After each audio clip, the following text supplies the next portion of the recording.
I was previously a politician in the capital city of South Africa. I was deputy chief whip. And basically, the topic that we are here to talk about is youth participation in youth citizenship and elections, increasing participation in elections. First and foremost, I need to start off by saying that I completely disagree with what Dr. Moyo said in terms of youth participation as politicians.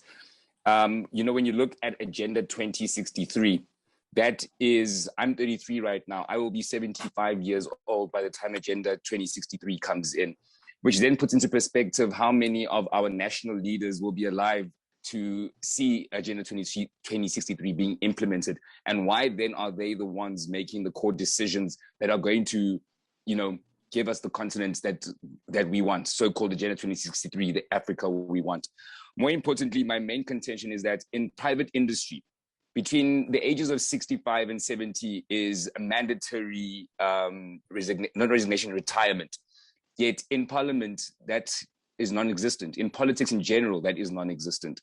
When you look at the South African context, we have the oldest serving parliamentarian in the world, a 91-year-old by the name of Mangosuthu Buthelezi, the former president of the IFP.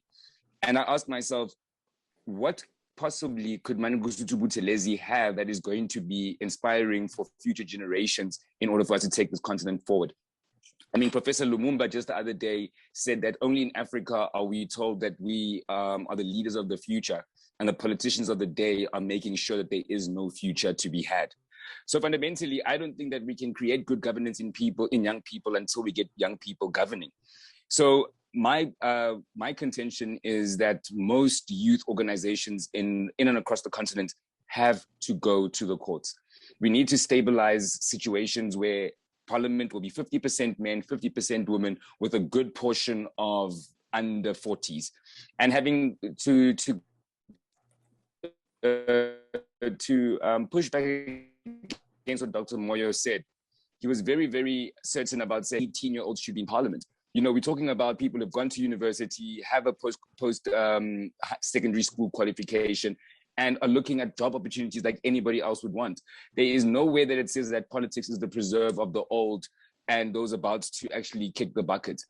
It is absolutely infuriating to me to actually have heard Dr. Moyo espouse the fact that we should not be fighting for political positions, but we should be fighting for political activism.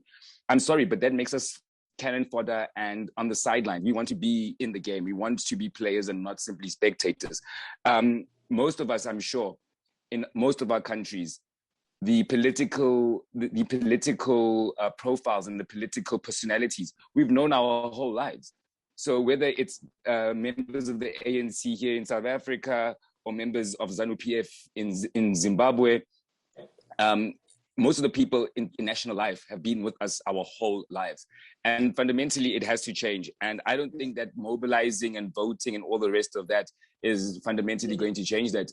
We need to change laws. We need to implement term limits. We can't have people at the age of 70 years old running for presidency at the first time. But in the interest of time and not to dominate the conversation, I will pass on to my fellow panelist, Mr. Kenny Yassin from South Sudan, who will speak on youth political participation and citizenship in South Sudan. Kenny, the floor is yours.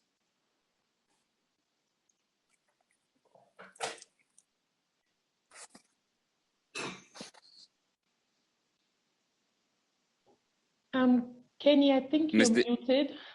Yeah. Okay. Oh, it is welcome. My internet was a little bit disturbing, but I will not put the video on, so I cannot interrupt. Since South Sudan, we have just recently started connecting ourselves through Uganda using the fiber internet. Yeah. Okay. Yeah, my name is Kenny Yassin Abdallah. I work with the Advocates for Human Rights and Democracy as an executive director. Let me just take through in these 5 minutes.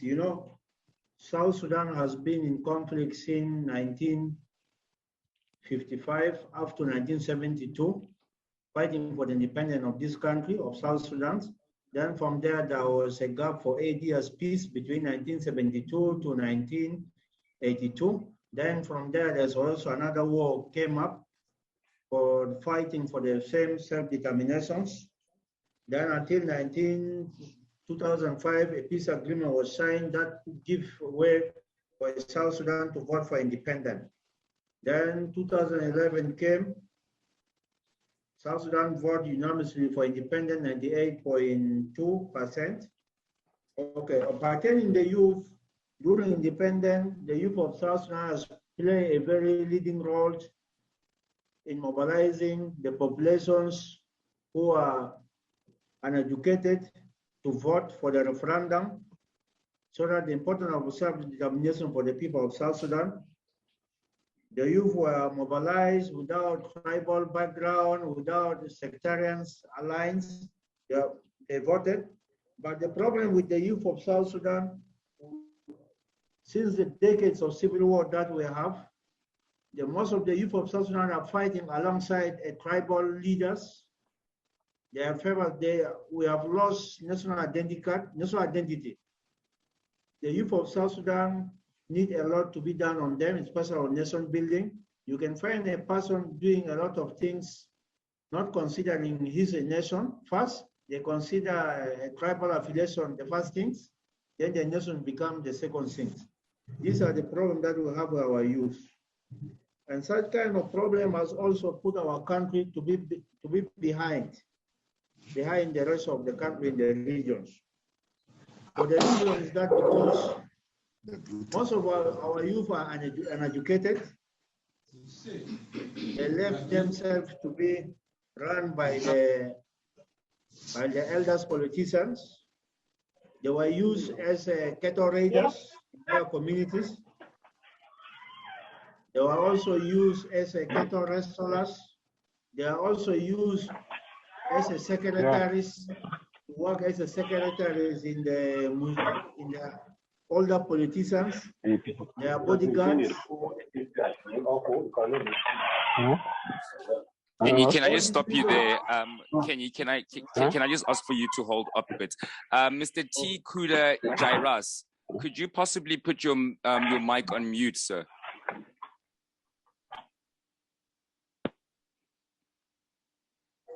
Kenny, I think the interruption has ceased. I think you can continue. Yeah, I think as I've stated, this 50 years of civil war.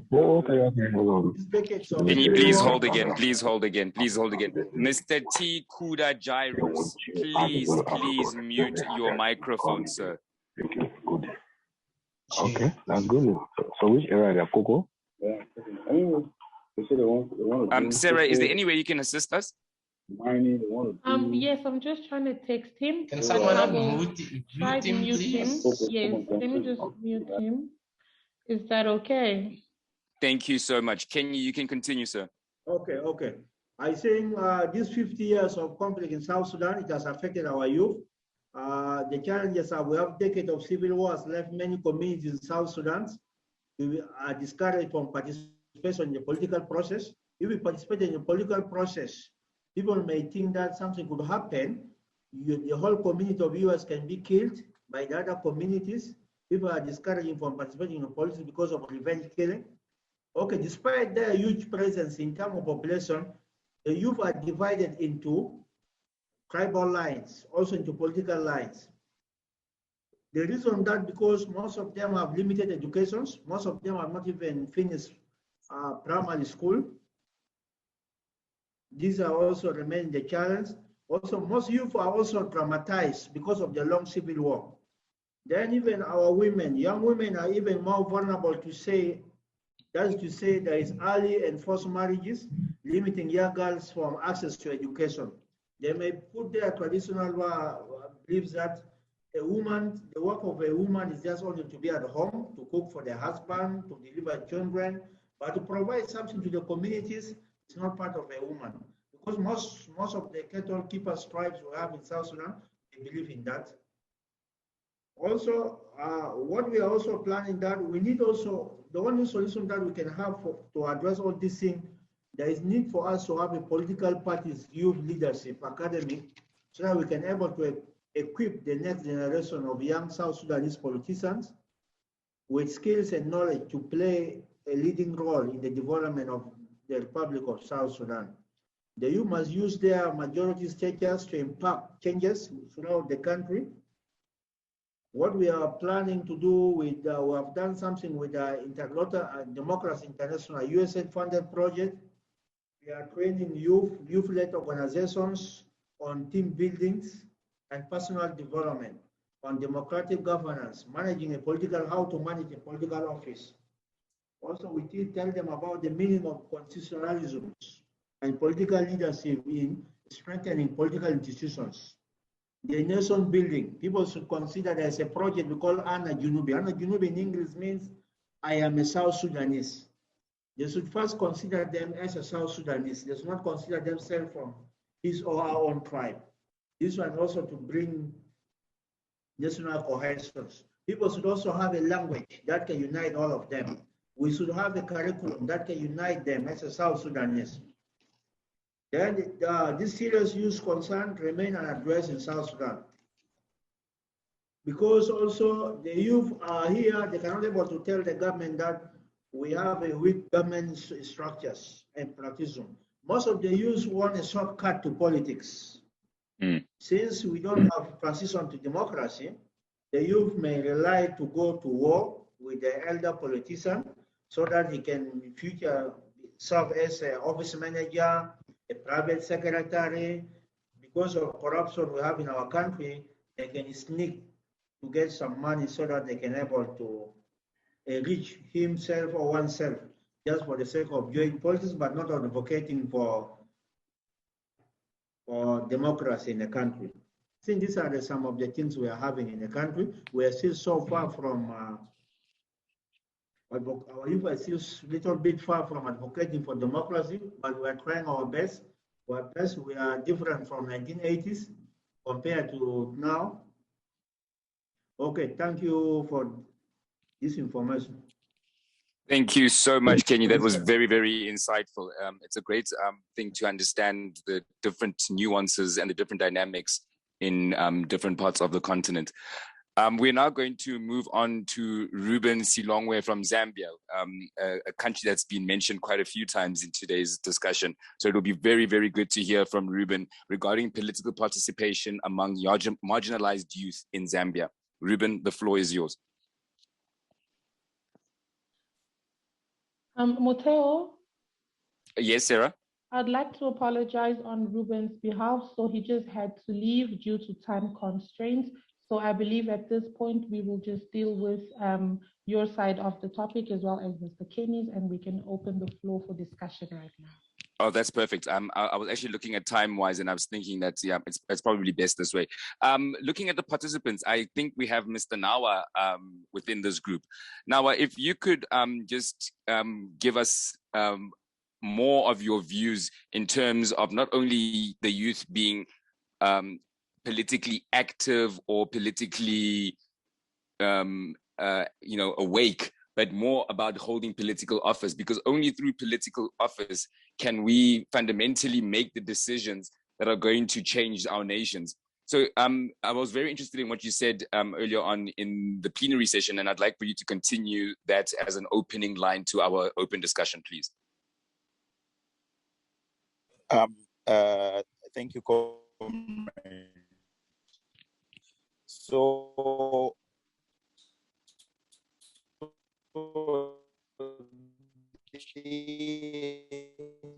just hang on, Nawa. I think you might be breaking. Sarah, is that only on my side, or is everybody?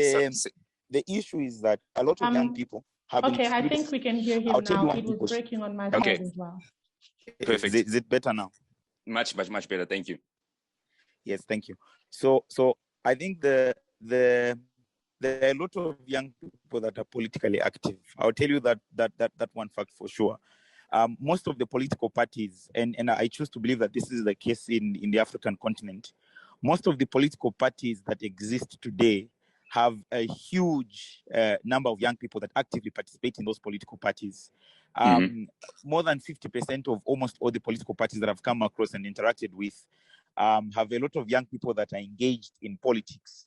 But unfortunately, most of these are engaged in roles that are not meaningful. They either are code owners, musicians, or stone throwers, or demonstrators when there's a problem, and many other roles that don't involve decision-making positions.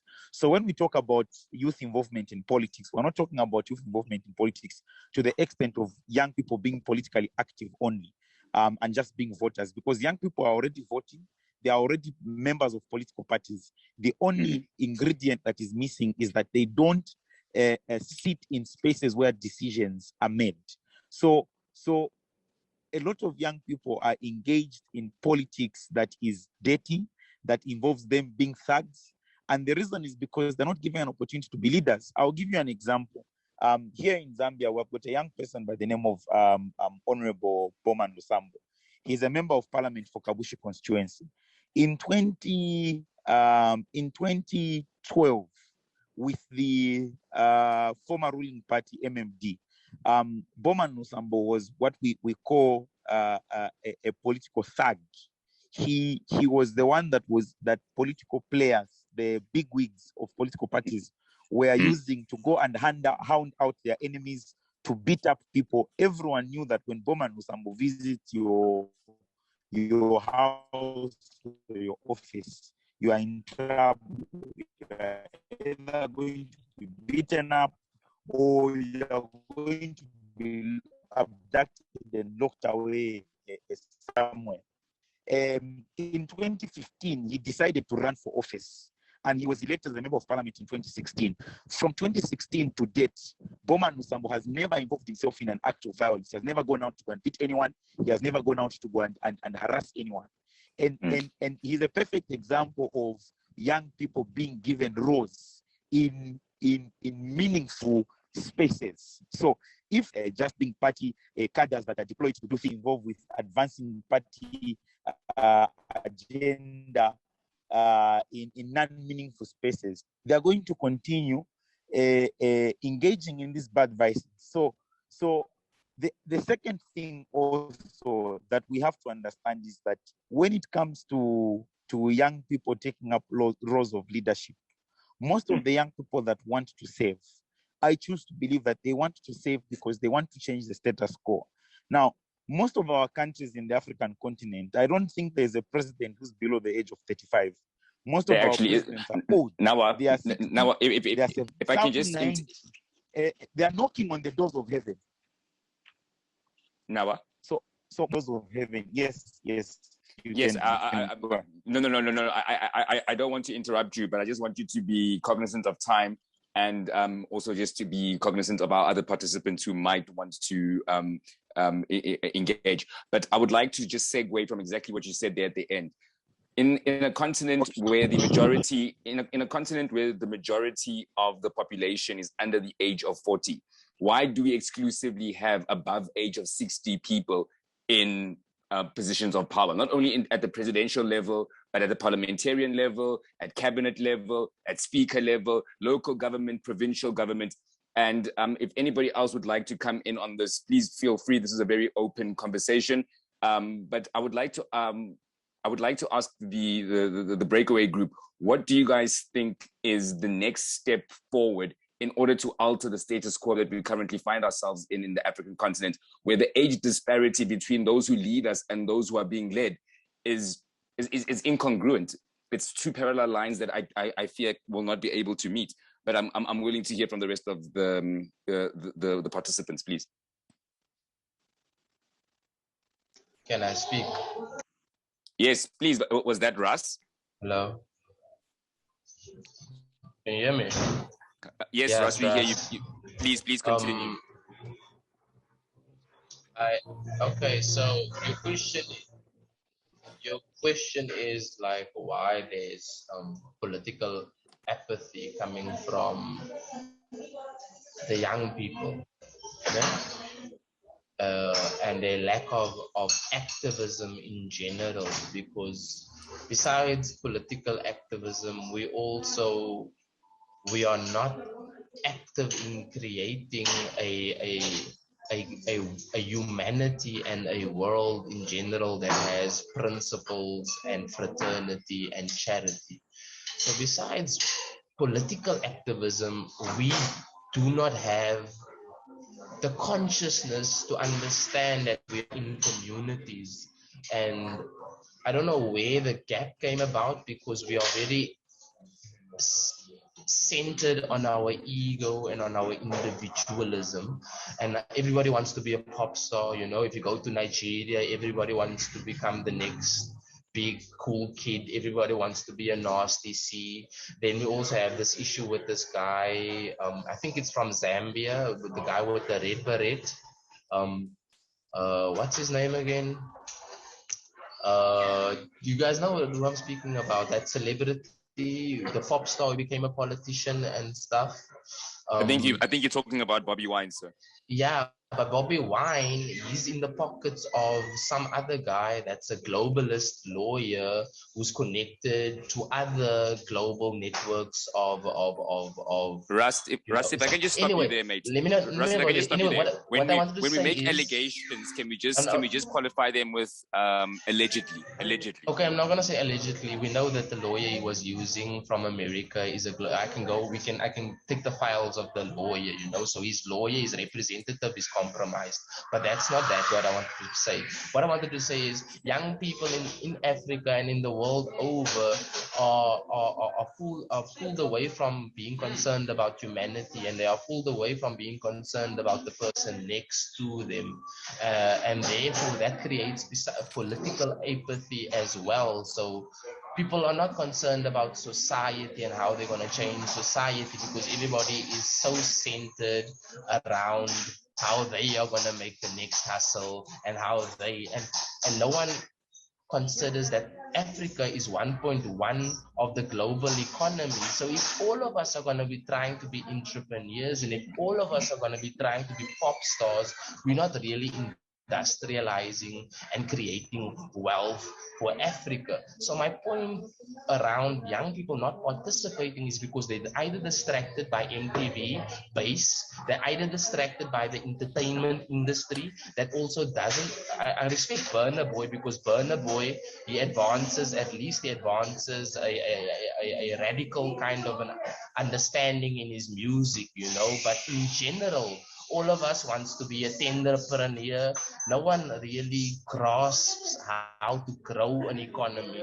So young people are disillusioned by other young people in politics. So like in South Africa, we're disillusioned by the ANC youth kids, the NYDA kids, because they're all just there to get the next tender, a next grant from the NYDA, but we're not really creating industries that's going to create jobs. We're not really moving towards manufacturing, and not even young politicians and politicians in general understand that without growing the economy and without creating manufacturing plants and factories there, that Africa will continue to suffer. So yes, we in the space, we in the public space, we in the civil society space, we have a like Mr. Moyer said, we must get the soft skills, and then we must first get the career, and then we must go into politics. Some of us have the soft skills, we multi-skilled, we can run projects, but because of our radical consciousness and our radical dialectical material understanding of the world, and because people want to go on our Twitter and on our social media and read our blogs, we are denied by the private sector. We are denied by neoliberal NGOs. Amnesty International won't hire me because I am for the Ethiopian government, and I understand why the TPLF is creating chaos in northern areas of Ethiopia. So because of our consciousness and because of our thought leadership also as young civil servants, and not that we want to be politicians, we know that the political levers is where we're going to make the policy to create fiscal change and to redistribute wealth.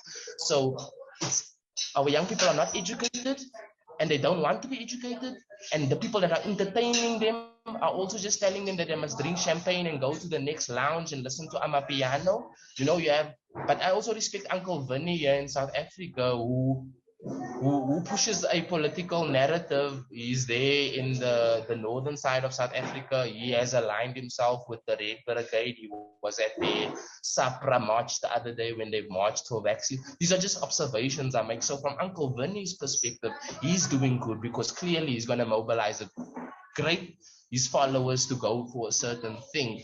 But in general, young people are entertained and they're not made conscious of social issues. They're not made conscious about the Gini coefficient.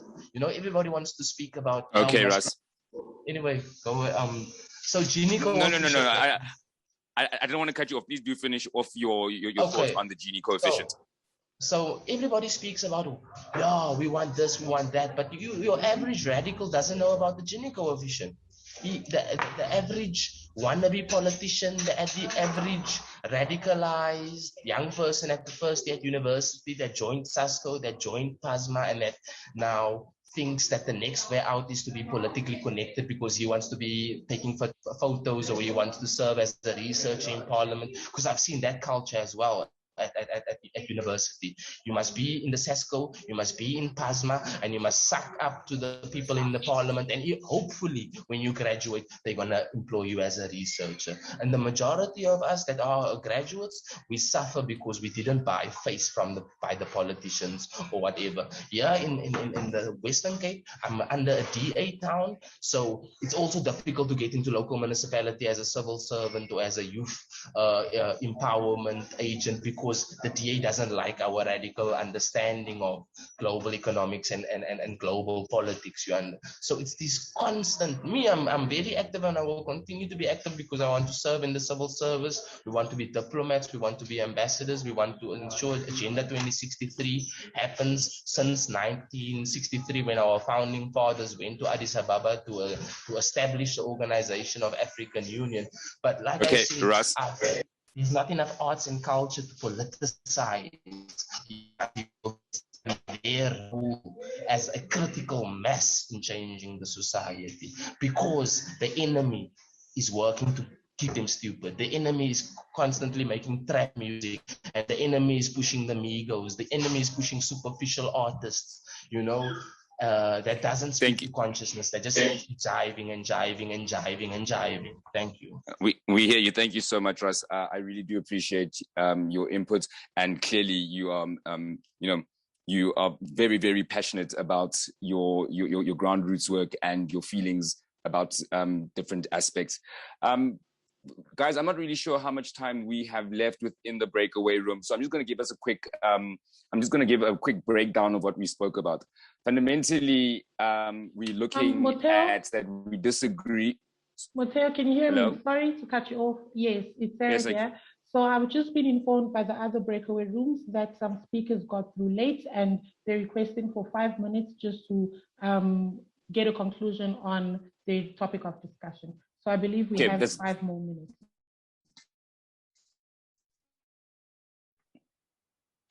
Okay, perfect. In what we will feed back to.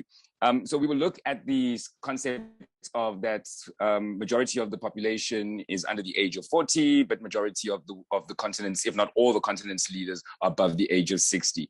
The system is fundamentally set up against the youth, whereas we might mobilize, we can vote in mass, but the personalities and the organizations that are in place, that are entrenched with the vested interests, are very, very difficult for us to enter and change. And that is because, and I don't mean to be ageist, but it's because of the older generation hunkering in and holding on to power, come hook or crook. When Dr. Moyo said that once a young man or young woman gets voted out of parliament or any legislature, what will they do then? They will be incentivized to not relinquish power. I would counter with that and say, give us an example. If anything, we've seen old people not wanting to relinquish power simply because that's all they've known their whole lives. I was a politician. I served my term, resigned before the term ended, could go back to politics, but I decided not to.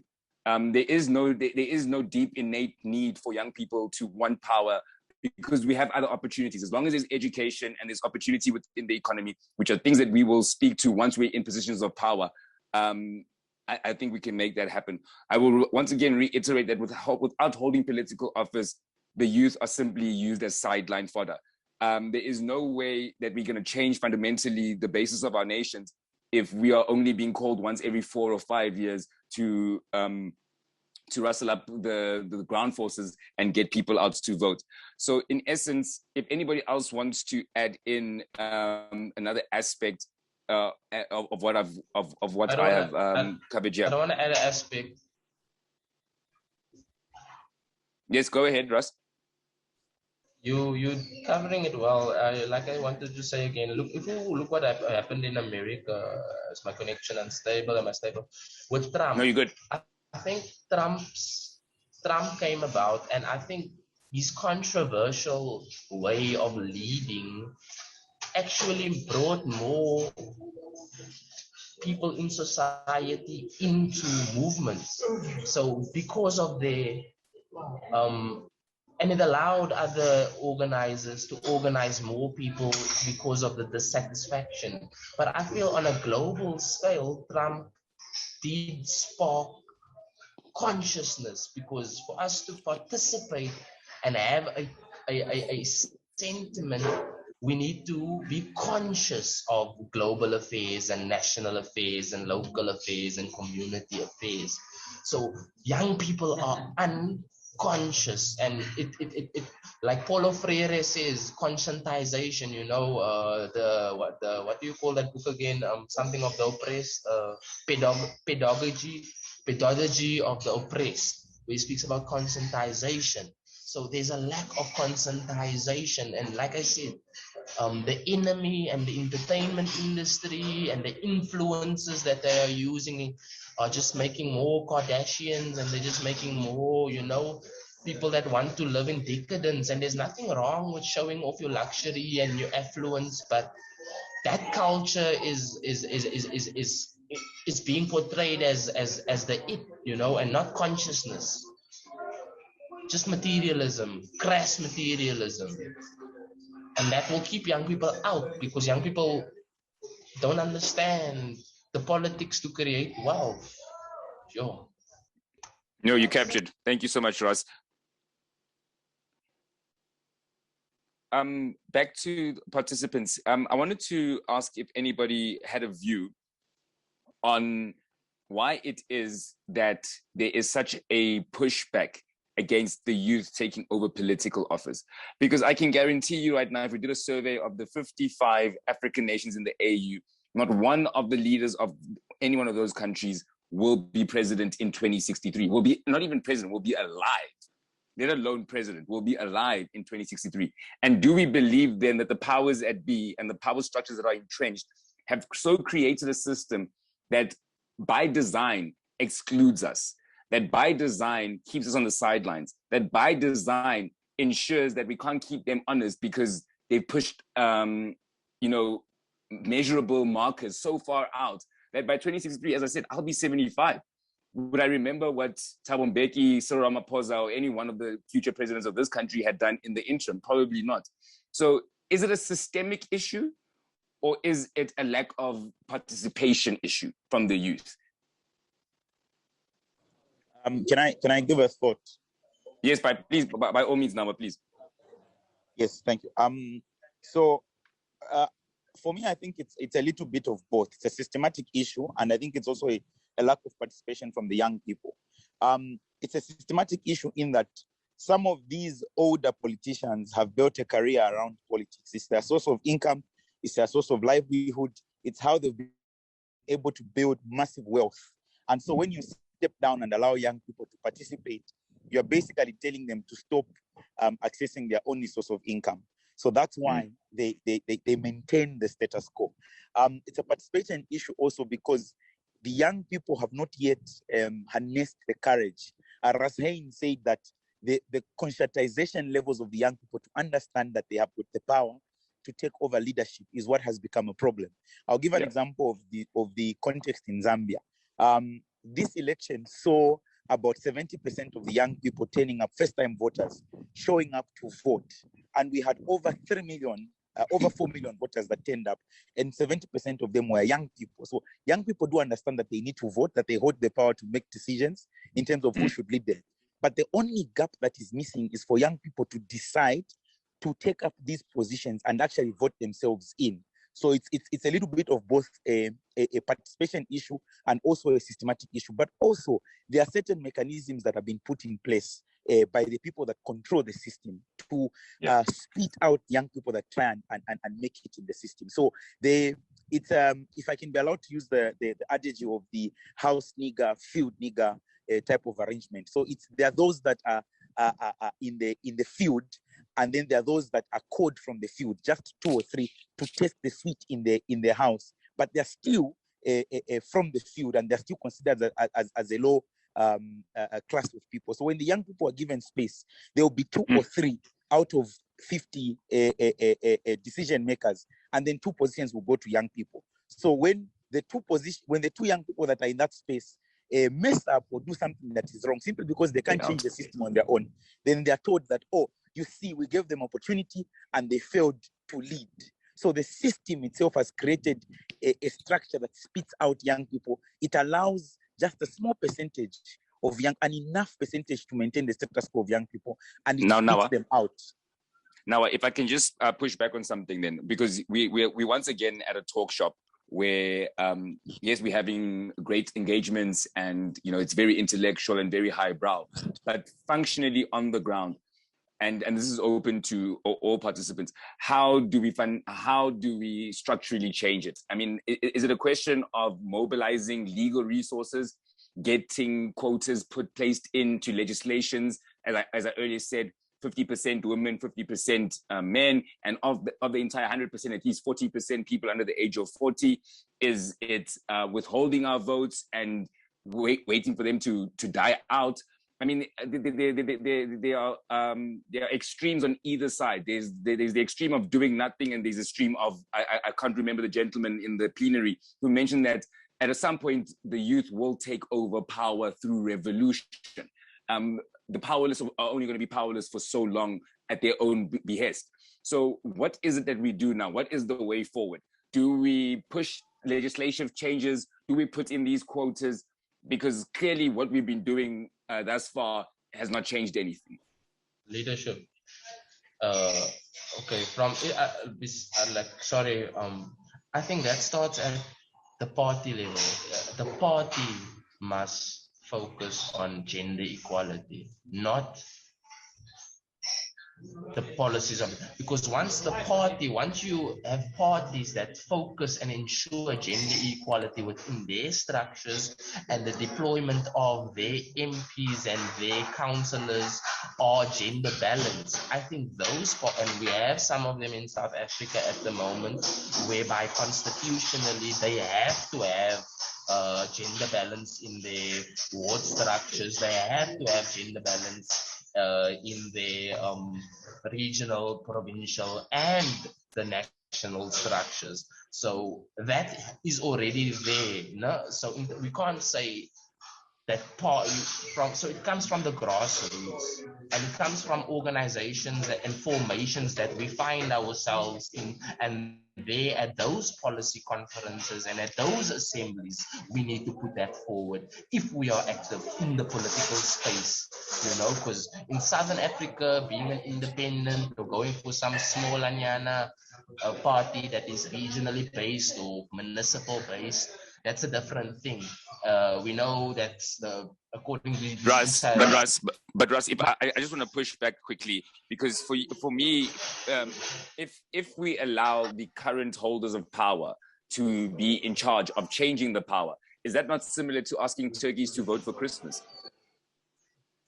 What I'm saying is from a policy level at ground. So if I have a party and my party has 4 PR seats in a municipality, if my party policy says 2 women, 2 men, then change organically comes in at the assembly level. So if you say we're going to have now 30, 40 MPs 2024, and by party policy to 40 or 20 of those 40 must be female and the others must be male. Eventually, if such progressive formations do come to power within our society, that means that gender balance would be there organically. And the other point I wanted to make is that we don't want to be politicians. You know, in the first world, the private sector, the advisory sector provides employment and income for your average skilled intellectual professional. It's only in South Africa where young, smart people think the best way out of their working class environment is to be a politician.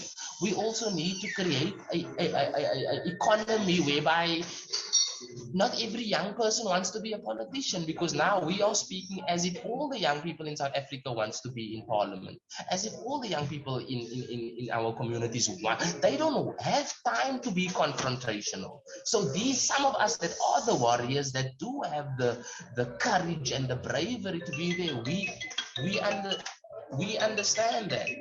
Like, so Okay, thank you, Russ.